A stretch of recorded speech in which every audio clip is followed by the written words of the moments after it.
Hello everyone. Welcome to YouTube channel civil service education, जहां आपको UPSC and other civil service examinations related current affairs और भी बहुत कुछ मिलेंगे। आज का हमारा टॉपिक है current affairs of 13 November 2020। Number 1, government roles out 1.19 lakh crore rupees stimulus.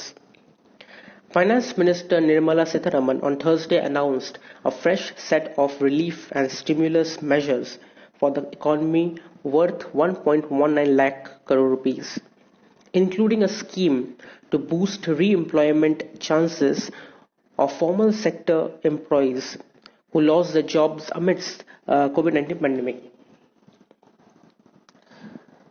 Finance minister ने ये ऐलान किया है, अनाउंस किया है कि एक नया स्टिम्युलस, एक नया रिलीफ फंड स्टार्ट किया जाएगा, रिलीफ मेजर स्टार्ट किया जाएगा जो इकोनॉमी को बूस्ट करेगा।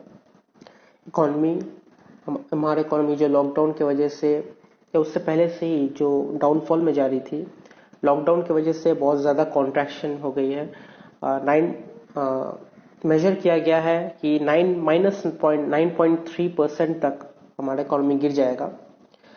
सो इकोनॉमी को रिवाइव करने के लिए, ऊपर उठाने के लिए नए नए स्टिम्युलस या नया नया वेज इंट्रोड्यूस किया जा रहा है जो इकोनॉमी को बूस्ट करेगा।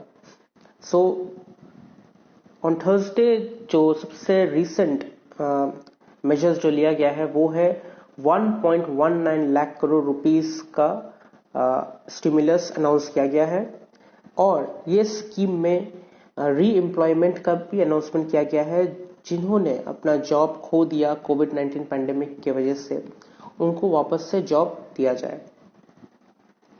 The measures announced a day after the Reserve Bank of India said the country had entered into a technical recession in the first half of 2021.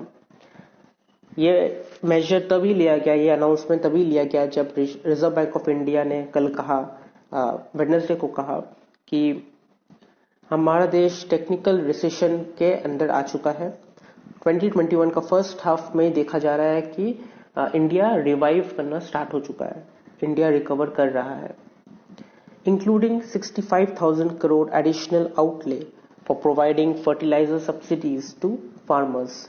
और उन्होंने 65,000 करोड़ रुपीस का सब्सिडी प्रोवाइड किया है फार्मर्स को, fertilisers subsidies जो होता है। और फाइनेंस मिनिस्टर ने 12 मेजर्स अनवील किए, अनाउंस्ड की गई, और उसे उन्होंने रेफर किया एज आत्मनिर्भर Bharat Abhiyan 3.0। Next point, more to join Covishield trial. The Serum Institute of India and the Indian Council of Medical Research on Thursday announced the completion of enrollment of phase 3 clinical trials for Covishield in India. Serum Institute of India and Indian Council of Medical Research ICMR ने Thursday को announce किया है कि वो लोग phase 3 का trial complete करने में आ चुके हैं। फेज 3 का ट्रायल ऑलमोस्ट कंप्लीट हो चुका है, और कोविशील्ड जो सक्सेस रहा है वो इंडिया में डिस्पैच किया जाएगा, हर जगह डिस्ट्रीब्यूट किया जाएगा। It added that ICMR had funded the clinical trial site fees while SII had funded other expenses for Covishield. Covishield को बनाने में जो क्लिनिकल ट्रायल साइट का जो फीस लगा था उसको ICMR ने फंडेड किया, और जो अदर एक्सपेंसेस था उसको सीरम इंस्टीट्यूट ऑफ इंडिया ने फंडेड किया। Covishield has been developed at the Serum Institute of India's Pune's laboratory. Pune का laboratory में ये डेवलप किया गया है with a master seed from Oxford University AstraZeneca. Oxford university से इसका मास्टर सीड हेल्प लिया गया है, और ये कोविशील्ड तैयार किया गया है इंडिया में। Next point, India, an association of Southeast Asian nation, to expand trade despite RCEP walkout. India and Asian countries said they would explore ways to increase trade between them despite India's exit from 15th nation Regional Comprehensive Economic Partnership Agreement. India last year 15 nation regional comprehensive economic partnership जो RCEP partnership agreement होता है उसमें से leave कर लिया था, उसमें से एग्जिट कर लिया था इंडिया ने। बट फिर भी एग्जिट करने के बावजूद इंडिया और एशियन कंट्रीज जो है ASEAN, जिसका फुल फॉर्म है association of South East Asian nations, इन लोगों के साथ मिलके इंडिया स्टिल अपना ट्रेड इंक्रीज करेगी, अपना ट्रेड, इन लोगों के बीच ट्रेड चलता रहेगा। RCEP अग्रीमेंट से इंडिया लीव कर लिया, बट स्टिल एशियन कंट्रीज के बीच इंडिया का ट्रेड चलता रहेगा। The RCEP free trade agreement which India walked out from a year ago is expected to be signed on November 15th between China, Australia, South Korea, Japan and 10 association of Southeast Asian nations. So जो agreement से India a year ago walkout कर लिया, वही agreement 15th नवंबर को sign किया जाएगा नए members के साथ, और वो मेंबर्स है China, Australia, South Korea, Japan and the 10 association of South East Asian nation. So यहाँ पे कुछ चीजें याद रखनी पड़ेगी हम लोगों को एग्जाम पॉइंट ऑफ व्यू से। फर्स्ट इज RCEP का full form, that is regional comprehensive economic partnership. Second is Asian, ASEAN, इसका फुल फॉर्म है association of South East Asian nation. And who are the 10 members of ASEAN? Who are the 10 members of Association of Southeast Asian Nation? और वो 10 members है Indonesia, Thailand, Singapore, Malaysia, Philippines, Vietnam, Brunei, Myanmar, Cambodia and Laos. Next point, India makes progress in vaccination coverage.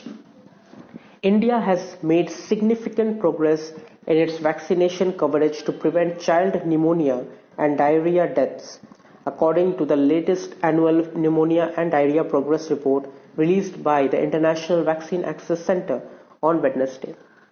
Wednesday को international vaccine access centre ने एक report release किया और वो report था pneumonia and diarrhoea progress report.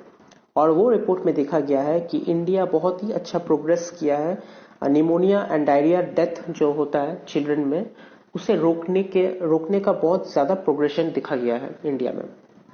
So India is making progress ताकि बच्चे जो है निमोनिया और डायरिया से ना मरे। This year's report card finds that although overall the world's health system are falling short of ensuring that children have access to prevention and treatment service, India has achieved the global target of 90% coverage for 3 of 5 vaccine whose coverage is monitored in the report. So फिलहाल world के health system में ये progress short पड़ रहा है कि वो लोग ज्यादा इंश्योर नहीं कर पा रहे कि चिल्ड्रन को कैसे प्रिवेंट किया जाए, ट्रीटमेंट कैसे किया जाए। इंडिया वहीं पे ग्लोबली 90% कवरेज किया है 5 में से 3 वैक्सीन में। 5 में से 3 वैक्सीन में इंडिया 90% प्रोग्रेस किया है। और these vaccines are diphtheria, pertussis and tetanus vaccine.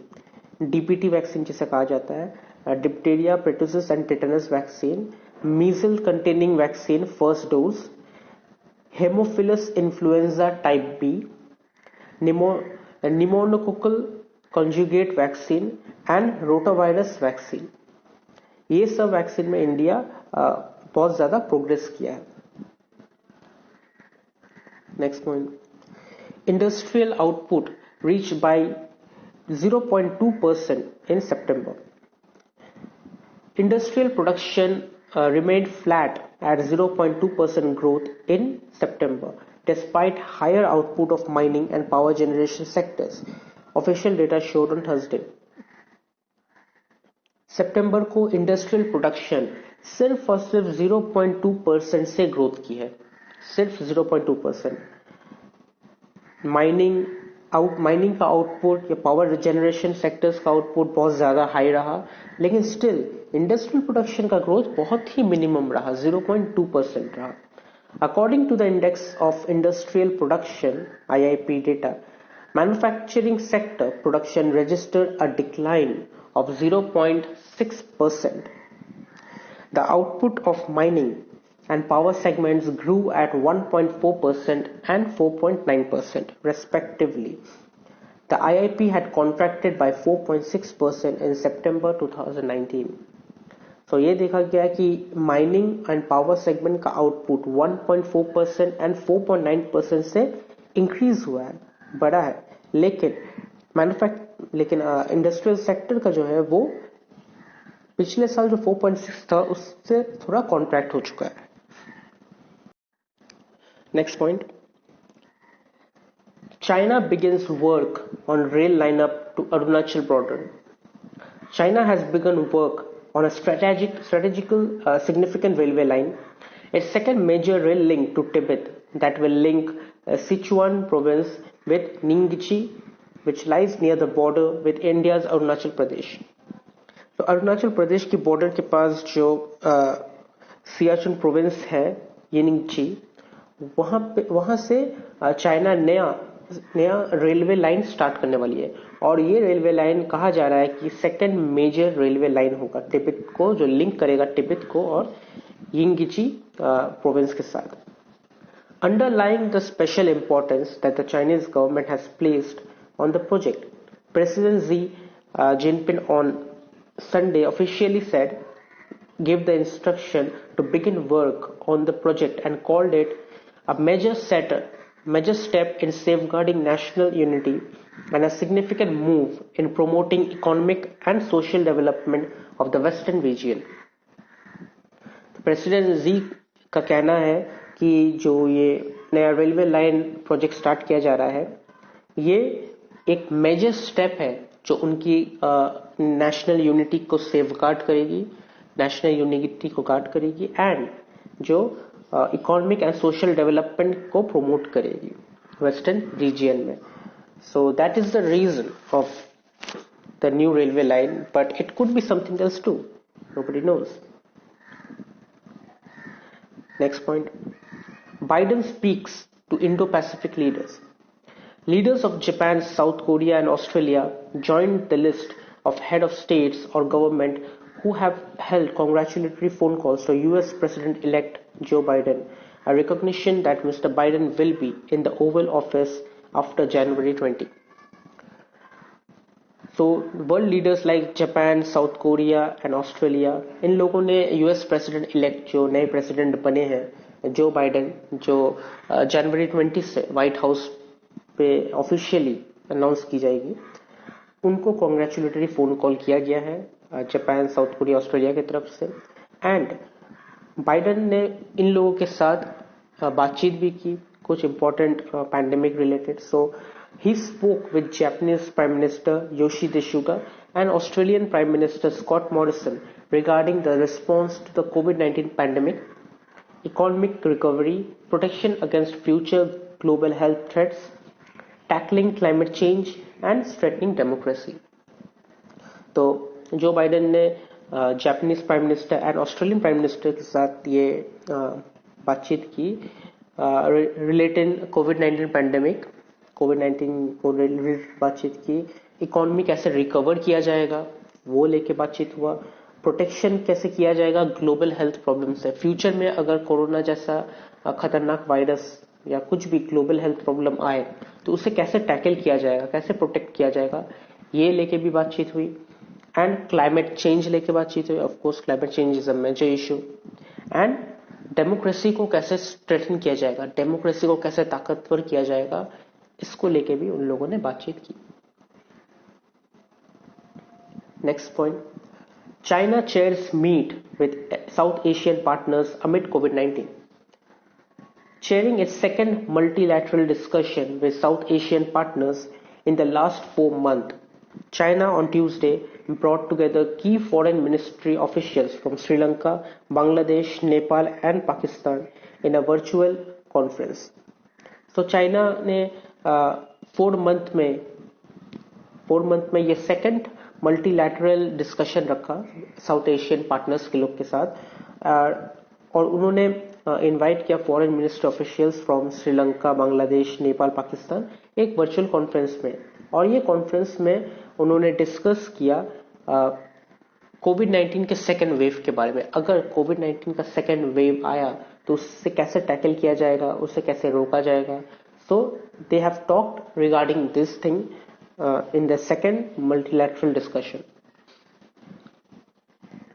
And number 9, last but not the least, is important days। और 9 और 13 नवंबर का important day है वर्ल्ड काइंडनेस डे। तो अगर आपको ये वीडियो अच्छी लगी तो आप इसे लाइक कीजिए, शेयर कीजिए, कमेंट कीजिए और सब्सक्राइब जरूर कीजिएगा। Thank you.